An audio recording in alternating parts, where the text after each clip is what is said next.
Okay, so welcome back everyone. This is Akshay here and let's continue with today's GFG Purish Week. तो आज का question देख लेते हैं यार. आज के क्वेश्चन का नाम है मिनिमम के कंसेक्यूटिव बिट फ्लिप्स एंड यही है आज का PUDD as well as LeetCode भी क्वेश्चन है 9 and 5 दोनों जगह ही हार्ड कैटेगरी क्वेश्चन है and company tags are good Amazon Facebook Microsoft and Google. तो welcome back to our channel and let us resume this video now. तो बने रहना यार इस क्वेश्चन में. मल्टीपल अप्रोचेज हम लोग देखेंगे एंड धीरे धीरे सुनना समझना and will get through it right. तो क्वेश्चन को लीड कोड से ही देख लेते हैं. तो हमारे पास बेसिकली ये दे रखा है कि we have been given a nums array. हमें करना ये है कि के कंसेक्यूटिव सब एरे लेंथ को सब एरेस को आप फ्लिप कर सकते हो राइट. 0 से 1 कर सकते हो, 1 से 0 कर सकते हो. कंडीशन स्ट्रिक्टली ये है कि के को ही करना है राइट. ऐसा नहीं कि आप कोई एक नंबर ऑफ सब एरे का लेंथ कुछ और ले लो कोई रैंडम, ऐसा नहीं कर सकते. के सब एरे लेंथ ही होना चाहिए राइट. तो फ्लिप्स कर दो और मिनिमम नंबर ऑफ फ्लिप चाहिए हमें करने के लिए सारे ज़ीरोज़ को वंस बनाने के लिए राइट. तो इस वाले ड्राइंग के साथ देख लेते हैं जहाँ पे हमारे पास केस है कुछ इस तरीके का.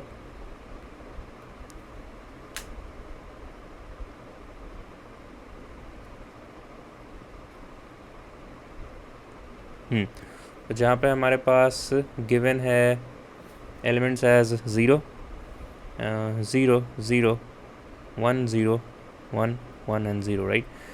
तो सबसे ब्रूट फोर्स तरीका ये हो सकता है कि जहाँ जहाँ हमें 0 दिखे हम के फॉर्म में उसको अपडेट करते चलें राइट. एंड जैसे ये 0 है तो हम यहाँ पे 1 1 एंड 1 करते हैं एंड बाकी सारे एलिमेंट्स क्या हो जाएंगे 1 0 1 1 एंड 0 राइट. तो यहाँ तक अब बिल्कुल सही है. अब प्रॉब्लम हमें कहाँ पे आएगा, ये 0 पे राइट. तो हम अगेन के सब एरे लेंथ को करना होगा तो आई से आई प्लस के तक कर देंगे और हमारा अपडेटेड एरे बनेगा 1 1 1 0 का 1 हो जाएगा and the rest 2 1s will be converted two zeros and the last 0.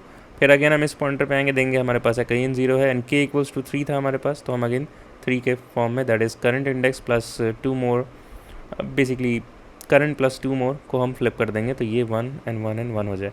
तो आप देखोगे यहाँ पे हमने नंबर ऑफ फ्लिप्स क्या किया है 1 2 एंड 3. तो 3 हो जाएगा. इसका टाइम कॉम्प्लेक्सिटी अगर आप देखोगे तो हम क्या कर रहे हैं कि एक एट मैक्स हो सकता है कि हमें हर एक पॉइंट पे एम्बिगिटी आ जाए राइट. तो पूरे एलिमेंट्स मतलब हर एक पॉइंट पे एम्बिगिटी आ रहा है मतलब हर एक सारे एलिमेंट्स के लिए एम्बिगिटी और फ्लिप्स कितनी बार कर रहे हैं के टाइम्स. तो एन स्टार के हमारा वर्स्ट केस हो जाएगा right.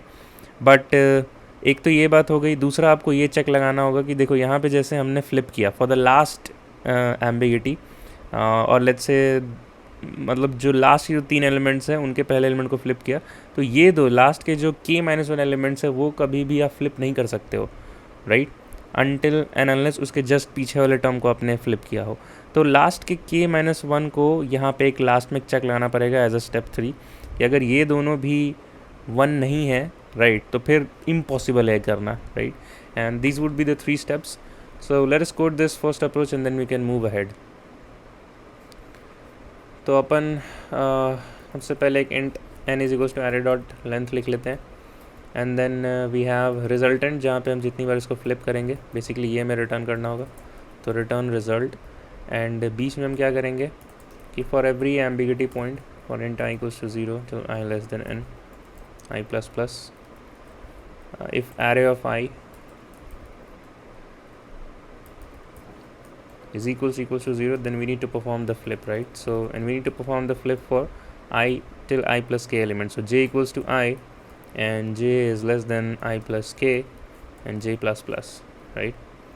And we're gonna say array of j. अब देखो flip करना है यार तो कैसे कर सकते हैं एक बार इसको भी देख लेते हैं तुरंत से. ये हमारा करंट कोड था अभी तक राइट. अब एक बार फ्लिपिंग देख लेते हैं यार. अब हमें 0 से 1 बनाना है राइट एंड 1 से 0 बनाना है. तो हम इसके लिए क्या कर सकते हैं कि इसका एक XOR ऑपरेटर कर सकते हैं. 0 को ऐसा यहाँ पे क्या ऑपरेशन आप करोगे तो 0 से 1 1 से 0 हो जाए तो ऑपोजिट बिट्स होने चाहिए राइट. तो 0 XOR 1 करोगे तो आपको 1 मिल जाएगा एंड 1 XOR 1 करोगे तो 0 मिल जाएगा राइट. तो हम यही करेंगे XOR विथ 1 करते जाएंगे. So let me just hide the screen and हाँ यहाँ पे हम आ जाएंगे and this array of j is nothing but is equals to 1 XOR array of j and that would be done. और यहाँ पे जैसे ही हमने ये सारा फ्लिप कर दिया will just say result plus equals to 1। And at last जो हमने थर्ड स्टेप देखा था कि हमने के लास्ट के k-1 एलिमेंट्स के लिए हमें चेक करना पड़ेगा कि क्या वो अभी भी 1 है। If not then we need to say that it is impossible. So n minus k plus 1 n minus k plus 1 and we're gonna say I is less than n and I plus plus, and we'll say if array of I is equals to 0 still at this point तो हम straight यहाँ पे break कर देंगे या फिर ये कह देंगे direct return -1, right? and that would be it for our first approach। तो ये रहा हमारा सबमिशन एंड कुछ चेंजेस जो हमने बात किया था यार कि we gonna go till the first element of our last window, right? तो n-k+1 तक ही जाएंगे। TLE आ गया हमें यार, रीज़न बीइंग कि n*k का कॉम्प्लेक्सिटी यूज़ किया है हमने, एंड n यहाँ पे देखो तो 10^6 आ रहा है और k भी सेम ही है उसका वर्सेस। तो n*k that will give you 10^6 into 10^6 that is 10/12, right? हमें बेसिकली लेस देन 10/8 पे करना होता है, तभी हमारा कोड सक्सेसफुल सबमिट हो जाता है। एंड तो यही रहा अपना ब्रूट फोर्स। तुरंत से अपन इसका ऑप्टिमाइज्ड अप्रोच देखते हैं, इंट्यूशन देखते हैं कि क्या है उसके पीछे, and then we can start again, right? तो वापस से आते हैं अपने बोर्ड पे यार, and will take the same case. So 0,0,0 and we have 1 0 1,1,0, right? देखो अब बात ये है कि अगर हम किसी तरह पास्ट के फ्लिप्स को ट्रैक कर पाए, मैं ऐसा क्यों बोल रहा हूँ कि देखो जैसे हमें यहाँ पे फ्लिप करना था, राइट? तो ये इफ़ेक्ट कब होगा? ये इफ़ेक्ट तभी होगा जब इसके पीछे के एलिमेंट्स, राइट? अगर इनके पीछे अगर कोई फ्लिप हुआ है, राइट, तो फिर वो फ्लिप यहाँ पे भी रिजल्टेंट होगा, राइट? और के की वैल्यू बड़ी भी हो सकती है यार 10। तो अगर मैं इस बिट पे हूँ लेट्स से, और पीछे के 10 एलिमेंट्स में लेट्स से 8 और 9 टाइम्स फ्लिप हुआ है, तो मेरे पास कोई एक ऐसा तरीका होना चाहिए O(1) में जो मैं बता सके कि भाई यहाँ तक पहुँचते पहुँचते इसके पीछे k-1 एलिमेंट्स में 9 फ्लिप्स ऑलरेडी हो चुके हैं, तो ये 9 बार फ्लिप हुआ है, राइट? बेसिकली और नंबर ऑफ टाइम्स फ्लिप हुआ है। अगर हम उस चीज़ को ट्रैक कर पाएँ किसी तरह, तो हम इस क्वेश्चन को फिर बहुत अच्छे तरीके से कर पाएंगे। तो हमारा आस्क अब यही है कि वी नीड टू एक सेकेंड, हाँ, we need to able to track the flipping in the past. But कितना पास्ट? तो सिर्फ k-1 तक का ही ट्रैक करना है। अब जैसे कि देखो मैं यहाँ पर हूँ, राइट? तो अगर यहाँ तक k=3 था, राइट? तो ये हमारा विंडो है। अब इसके पीछे अगर कोई फ्लिपिंग हुआ भी है तो बेसिकली अगर इसके पीछे कोई फ्लिपिंग हुआ भी है तो ये नहीं इफेक्ट होगा। जैसे लेट्स से यहाँ पे फ्लिप हुआ था तो k एलिमेंट्स, ये विंडो सिर्फ यहीं तक बनाता है, तो ये बिट तो ये इंडेक्स तो बिल्कुल भी इफेक्ट नहीं हुआ होगा। I hope you are able to get the intuition behind this now. तो सेम लॉजिक हम अप्लाई करेंगे और देखेंगे कि क्या कर सकते हैं यार। तो जो पास्ट के जो इवेंट्स है, जब पास्ट के जो नंबर ऑफ फ्लिपिंग्स हैं उनको कैसे ट्रैक करें, तो हम क्यू यूज़ करेंगे यार। और यहाँ पे हम क्या करेंगे कि we'll be tracking the multiple flips occurring in the queue and we'll keep removing if that flip doesn't affect our current element, right? And we'll be adding the indexes। तो एक तुरंत से एक छोटा सा let's once see a quick dry run। So the elements were 0 0 and 0 and we had 1, 0, 1, 0, right? Indexes are 0 1 2 3 4 5 6 and 7, am I right? Yep। तो देखो पहला 0 हमें मिला यार, तो हम सबसे पहले बोल देंगे कि this should change to 1, 1, 1, right? और यहाँ पे हम अपने क्यू में अपने ये इंडेक्स पुश कर देंगे, दैट इज़ 0, राइट? अब मैं अगले इंडेक्स पे जाऊँगा तो देखो यहाँ पे तो ये जो हमने भी चेंज किया 1, 1, ये एक्चुअली में चेंज नहीं कर रहे हैं, राइट? बट जब मैं इस नेक्स्ट इंडेक्स पे जाऊँगा तो एलिमेंट मेरे को 0 मिलेगा, तो मेरे को पता चलना चाहिए कि यहाँ पे फ्लिप होने के बाद कौन सा एलिमेंट बना है, राइट? तो इसके लिए हमें कुछ ड्राइव करना पड़ेगा यार, ये हम कैसे करें, right? So here will be taking the length of the Q, right? क्योंकि लेंथ ऑफ क्यू ही हमें बता रहा है कि पास्ट में कितना बार फ्लिप हुआ है। जैसे यहाँ पे क्यू का साइज़ 0 है तो यहाँ पे फ्लिप हुआ था, राइट? क्यू में वैल्यू 0 है बट साइज़ 1 है, तो मतलब एक बार फ्लिप हुआ है जब हम इस पॉइंटर पे थे, इस रेफरेंस पे थे, बेसिकली आप कह सकते हो। तो एक बात तो तय है यार कि अगर आप इवन फ्लिप करोगे, राइट, तो हमारे पास नंबर्स क्या क्या है, 0 या 1 यही हो सकता है। आप इवन फ्लिप करोगे 0 को चाहे कितनी बार भी, 2 6 8 10 12 है ना, तो 0 ही बनने वाला है। और 1 को अगर इवन बार फ्लिप करोगे तब भी सेम ही बिट रहेगा। अगर आप ऑड टाइम्स फ्लिप करते हो तभी ये प्रॉब्लम आएगी, 0 से 1 हो जाएगा। 0 को अगर एक बार फ्लिप किया तो 1, 3 बार किया तो फिर से 1, एंड 5 7 9 है ना, ऐसा करके, तो और 1 अपना 0 बन जाएगा, राइट। तो हमें कोई फॉर्मूला ड्राइव करना पड़ेगा using the current element we have with the number of flips in the past, और हमारा जो फिर रिजल्टेंट क्या बनेगा, राइट। तो आप ये देख सकते हो कि लेट्स से हमारे पास 0 है, right, number of flips in the past 1 हुआ है, तो 0 + 1 मॉड्यूलो 2 कर देंगे, राइट। और हमारे पास क्या क्या वैल्यू मिलेगा 1। मॉड्यूलो 2 इसलिए क्या है यार, क्योंकि देखो अब चांसेस क्या है यार, या तो ये केस है या तो ये केस है, राइट। और नंबर ऑफ फ्लिप्स अकाउंट करना है, अगर आप ऐसा नहीं करते 0 मॉड्यूलो 2 कर देते तो आपको 0 मिल जाता, बट एक्चुअली ऐसा है नहीं, यहाँ पे वैल्यू तो 1 है। तो इसको बेसिकली आप कह सकते हो कि 0 बिन फ्लिप्ड वंस, है ना, कह सकते हैं। सिमिलरली आपके पास 0 है, अगर वो 5 टाइम्स हुआ है, राइट, तो आप 0 + 5 मॉड्यूलो 2 करोगे तो आपके पास देखो क्या आएगा 1, राइट। मॉड्यूलो 2 इसलिए कर रहे हैं यार बेसिकली कि हमें पता करना है, जैसे कि 0 को लेट्स से 100 टाइम्स किया यार, तो हमें बस इतना जानना है कि 2 के फैक्टर में से 50 25, हमें बस इतना जानना है कि ऑड नंबर फ्लिपिंग हुआ है या फिर इवन नंबर फ्लिपिंग हुआ है, दैट्स इट, उससे हम अपना आंसर निकाल लेंगे, राइट। ठीक है, तो यहाँ पे आप कह सकते हो 0 is been flipped 5 times. Similarly अगर कोई 1 होता, 1 हमारे पास नंबर है, तो 1 को अगर 5 टाइम्स फ्लिप करोगे तो 0 आना चाहिए, तो 1 + 5 मॉड्यूलो 2 0 आ जाएगा। तो यही हमारा फॉर्मूला बनेगा, और लेट्स से एक पैटर्न बनेगा जिससे हम ये चीज़ निकाल पाएंगे। तो वापस से ड्राइंग को कंटिन्यू करते हैं। अगर आप देखोगे यहाँ पर भी आप आओगे तो आपको क्या मिलेगा, 0 + current length of Q + 1 and modulo 2, और इसका वैल्यू आता है 1, राइट। और यहाँ पे 1 देख भी सकते हो कि यहाँ पे वैल्यू है भी 1, ठीक है। आगे बढ़ते हैं, अभी अगेन फिर से वैल्यू 1 है, तो हम कुछ नहीं करेंगे, आगे बढ़ जाएंगे, ठीक है। नेक्स्ट हमारा पॉइंटर यहाँ आया, फिर से वैल्यू 1 है, will not do anything, and अब हम यहाँ पे आ चुके हैं, राइट। तो यहाँ पे हमें ये चेक करना होगा यार कि जो नंबर ऑफ फ्लिप्स जो पास्ट में हुए हैं, क्या वो इंडेक्स जहाँ पे फ्लिप हुआ था, क्या मेरे करंट इंडेक्स को अफेक्ट कर रहा है। अगर नहीं कर रहा है तो क्यू में रखने की कोई ज़रूरत ही नहीं है, राइट। अब यहाँ पे विंडो कितना है के साइज़, ये कैसे चेक करेंगे, तो देखेंगे ये ith है, राइट। तो i - k के एलिमेंट्स के जो पीछे हैं सिर्फ वही अफेक्ट कर सकते हैं इस पर्टिकुलर चीज़ को, राइट। अब देखो ये यहाँ पे हुआ था, राइट, तो बेसिकली इस रेंज में नहीं लाई हो रहा है, राइट। i - k के हमारा जो करंट है वो ग्रेटर देन है इस एलिमेंट का इंडेक्स जहाँ फ्लिप हुआ था प्लस के, राइट। तो हम इसको अपने क्यू से हटा देंगे, क्योंकि हम लेंथ ऑफ क्यू को ही यूज़ कर रहे थे ट्रैक करने के लिए कि नंबर ऑफ फ्लिपिंग पास्ट में कितना हुआ है, राइट। और अब यहाँ के इंडेक्स को डाल देंगे, तो इसका इंडेक्स आई गेस कहाँ 4 पे आता है, तो हम 4 को पुश कर देंगे, राइट। और यहाँ पे फ्लिप किया तो ये बिट्स क्या बन जाएगा, ये 1 0 से 1 हो जाएगा, 1 से 0 एंड 1 से 0 अगेन।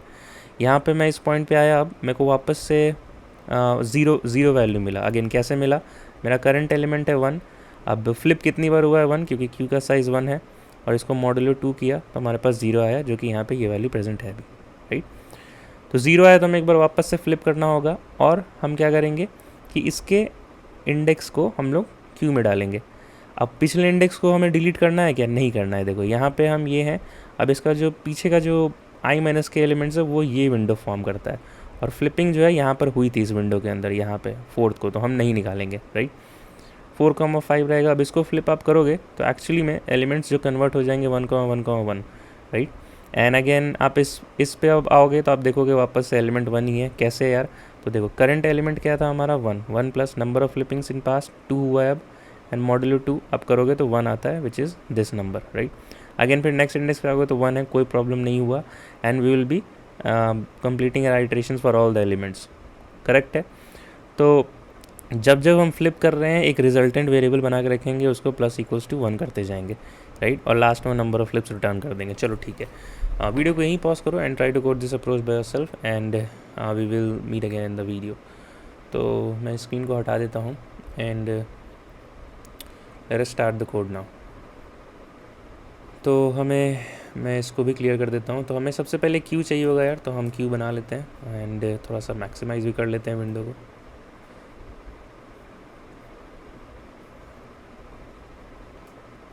इतना ठीक है, right. So queue ue integer queue is equals to new queue. आप यहाँ पे एरेडेक भी यूज़ कर सकते हो एंड कोई फ़र्क नहीं पड़ता उससे। So int result equals to 0 and at last will be returning this result, right. तो हम हर एक पॉइंट पे क्या कर रहे हैं यार, हम पहले एक लूप लिखेंगे और i = 0 till i n and i++। यहाँ पे हम यही कर रहे हैं, हम चेक कर रहे हैं पहले कि इफ़ अपना array of i plus the number of flips in the past, जो हम कहाँ क्यू डॉट साइज से निकाल रहे थे, right. So we will just say queue dot size and modulo 2। तो इसको हम लोग पूरे में मॉड्यूलो लगाना है तो इसको ब्रैकेट में डाल लेते हैं इस तरीके से, and modulo 2, right. If it is equals to 0 तब हमें ये ऑपरेशन करना है, करेक्ट, राइट। अगर वैल्यू 0 आया तो हमें फिर यहाँ पे फ्लिप करना होगा, तो हम वही पे करेंगे यहाँ पे। And we gonna check one thing, that if our I plus K, right, is greater than N. तो ये तो वो वाला केस है कि आप लास्ट के आपके पास विंडो ही नहीं बचा, आप के इक्वल टू 3 पे रिफ्लेक्ट करना चाह रहे थे, बट लास्ट के एलिमेंट्स ही बचे हैं लेस देन के, राइट। तो in that case we gonna check this i plus k is greater than n, मतलब हमारे पास सफिशिएंट विंडो है भी या नहीं। अगर नहीं है सफिशिएंट विंडो तो वही केस होगा कि हम बोल देंगे it is impossible to convert return -1। अगर विंडो है तो विल बी फ्लिपिंग इट, तो एक रिजल्टेंट प्लस प्लस किया, क्योंकि फ्लिप किया है इस पॉइंटर पे जैसे हमने बात किया, तो उस ith इंडेक्स को यहाँ पुश कर देंगे, राइट। अब एक और बात जो यहाँ हम समझेंगे कि फ्लिपिंग करने से पहले हर एक ith इंडेक्स पे हम ये भी चेक कर रहे थे कि क्या वो इंडेक्स अपने पास्ट के जहाँ पे फ्लिप हुआ था उस इंडेक्स से अफेक्टेड है कि नहीं हमारा करंट इंडेक्स। तो अगर वैसा केस है तो we will be removing it. अब हमें पता नहीं है कि कितनी बार रिमूव करना पड़ेगा, राइट। हो सकता है पीछे 7 बार फ्लिपिंग हुआ है और उन सातों के साथ अफेक्ट कर रहे हैं हमारे करंट इंडेक्स को, तो वी डोंट नो कि हमें कितनी बार रिमूव करना है। तो इसलिए हम एक वाइल लूप लगाएंगे यहाँ पे और लिखेंगे कि while Q is not empty,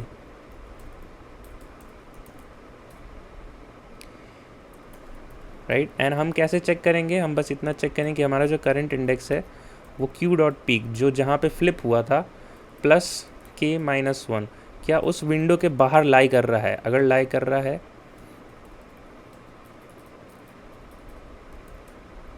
तो अपन लिख देंगे यहाँ पे क्यू डॉट, अगर वो विंडो के बाहर लाई कर रहा है तो वो फ्लिप हमारा कुछ नहीं अफेक्ट कर रहा है हमारे करंट इंडेक्स को, तो उस फ्लिप को बाहर निकाल दो, right. That would be it. हम यहाँ पे रिटर्न रिजल्ट कर देंगे। एंड यस, हम n वेरिएबल यूज़ कर रहे हैं तो यहाँ पे एक int n is equals to array dot length लगा लेते हैं एंड इसको कंपाइल एंड रन करके देख लेते हैं। And the same we would be submitting for our LeetCode as well. तो यहाँ कुछ गड़बड़ आया है, लेट मी सी। हाँ यार, तो जावा में लिख रहे हैं तो यहाँ पे आप न्यू क्यों नहीं लिख सकते हो, यहाँ पे आप या तो एरेडिक लिख लो या तो लिंक लिस्ट लिख लो एंड बोथ विल वर्क। तो कंपाइलेशन इज सक्सेसफुल, इसको सबमिट करते हैं। एंड इसका टाइम कॉम्प्लेक्सिटी क्या हो जाएगा यार, इसका टाइम कॉम्प्लेक्सिटी क्या हो जाएगा कि हम देखो हर एक एलिमेंट को एक बार विजिट कर रहे हैं। ऐसा नहीं है कि हर एक एलिमेंट पे जाके के टाइम्स का विंडो ऑपरेशन लगा रहे, नहीं कर रहे हैं। वो चीज़ हमने फार्मूला से डिराइव किया, इस वाले फार्मूला से हमने डिराइव किया, राइट। तो हम इसको कह सकते हैं कि O of n is our time complexity and space complexity is again O of k, right. O of k ही होगा, है ना। हाँ बिल्कुल सही बात है। O ऑफ k इसलिए होगा क्योंकि यार एटमोस्ट k फ्लिप्स करने वाले हैं, राइट। तो एट मैक्स क्यू में जो नंबर ऑफ फ्लिप स्टोर्ड होंगे वो k होगा, राइट। तो इसलिए O of k। And that is it for this one. And ये हमारा सक्सेसफुल सबमिशन हो गया है। सेम कोड हम अपने लीड कोड पे जाके भी सबमिट कर सकते हैं। And this would be it. And यहाँ पे मैंने कमेंट्स लिखा है कि क्या कौन सा लाइन क्या कर रहा है। एंड आप देखोगे कि आप इसको सबमिट करोगे तो एक्सेप्टेड हो भी जाएगा। And yep, that is it for this one. And अगर आप वीडियो से हेल्प ले रहे हो यार, because I can see many of यहाँ पे वॉच आवर्स एंड व्यूज़ तो आ रहे हैं बट सब्सक्राइबर्स का काउंट नहीं बढ़ रहा है, तो आप ज़रूर से सब्सक्राइब करो। अब मेरे को नहीं पता यार, आप जो भी फेंकना है फेंको चप्पल फेंको चाहे जो करो, बट वो सब्सक्राइबर का बेल आइकन हिट हो जाना चाहिए एंड लाइक शेयर कर देना। And then keep learning, keep growing, bye bye and take care. हमने एक नया प्लेलिस्ट भी चलाया है, रिसेंटली लॉन्च किया है हमने, which is of the computer programming. तो यहाँ पे हम basics of DSA and DSA से लेकर के जितना जावा में ज़रूरत है वो कवर करेंगे। And then will be going on to the computer programming course, तो ज़रूर से उसको भी वॉच आउट करना। And till then keep learning, keep growing, bye bye and take care.